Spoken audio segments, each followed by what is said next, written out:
নমস্কার, আবহাওয়া কেন্দ্র আগরতলা থেকে প্রচারিত ত্রিপুরা সাপ্তাহিক আবহাওয়া প্রতিবেদনে আপনাদের সকলকে স্বাগত জানাচ্ছি।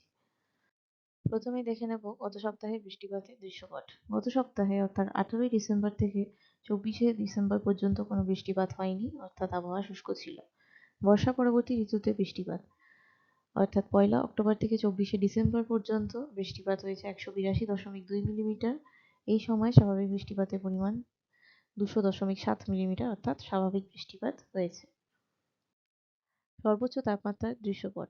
গত সপ্তাহে সর্বোচ্চ তাপমাত্রা 26 ডিগ্রি সেলসিয়াস থেকে 30 ডিগ্রি সেলসিয়াসের মধ্যে ছিল এবং তার 6 দিন স্বাভাবিকের থেকে বেশি ও একদিন স্বাভাবিক ছিল।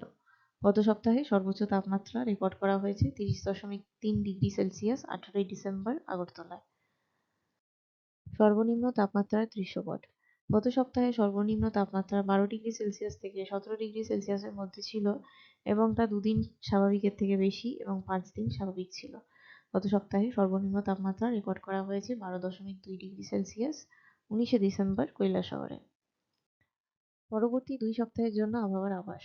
পরবর্তী প্রথম সপ্তাহ অর্থাৎ 26শে ডিসেম্বর থেকে 1 জানুয়ারি পর্যন্ত আবহাওয়া শুষ্ক থাকার সম্ভাবনা রয়েছে। সর্বোচ্চ তাপমাত্রা থাকবে 25 থেকে 26 ডিগ্রি সেলসিয়াসের মধ্যে, যা স্বাভাবিক বা তার থেকে বেশি, এবং সর্বনিম্ন তাপমাত্রা থাকবে 11 থেকে 13 ডিগ্রি সেলসিয়াসের মধ্যে, যা স্বাভাবিকের কাছাকাছি। এই সপ্তাহে ত্রিপুরার 2-1 জায়গায় মাঝারি থেকে ঘন কুয়াশার সম্ভাবনা রয়েছে। পরবর্তী দ্বিতীয় সপ্তাহ অর্থাৎ 2রা জানুয়ারি থেকে 8ই জানুয়ারি 2026 পর্যন্ত আবহাওয়া শুষ্ক থাকার সম্ভাবনা রয়েছে। সর্বোচ্চ তাপমাত্রা থাকবে 24 থেকে 26 ডিগ্রি সেলসিয়াসের মধ্যে, যা স্বাভাবিক বা তার থেকে বেশি, এবং সর্বনিম্ন তাপমাত্রা থাকবে 10 থেকে 12 ডিগ্রি সেলসিয়াসের মধ্যে, যা স্বাভাবিকের কাছাকাছি। এই সপ্তাহে ত্রিপুরার কয়েকটি জায়গায় মাঝারি থেকে ঘন কুয়াশার সম্ভাবনা রয়েছে। আবহাওয়া সম্পর্কিত বিভিন্ন তথ্য জানতে আপনারা আমাদের ওয়েবসাইট mosam.imd.gov.in/agartala ফলো করতে পারেন।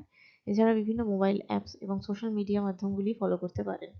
আমাদের পরবর্তী সাপ্তাহিক আবহাওয়া প্রতিবেদন প্রচারিত হবে আগামী বৃহস্পতিবার অর্থাৎ 1 জানুয়ারি 2026। ধন্যবাদ।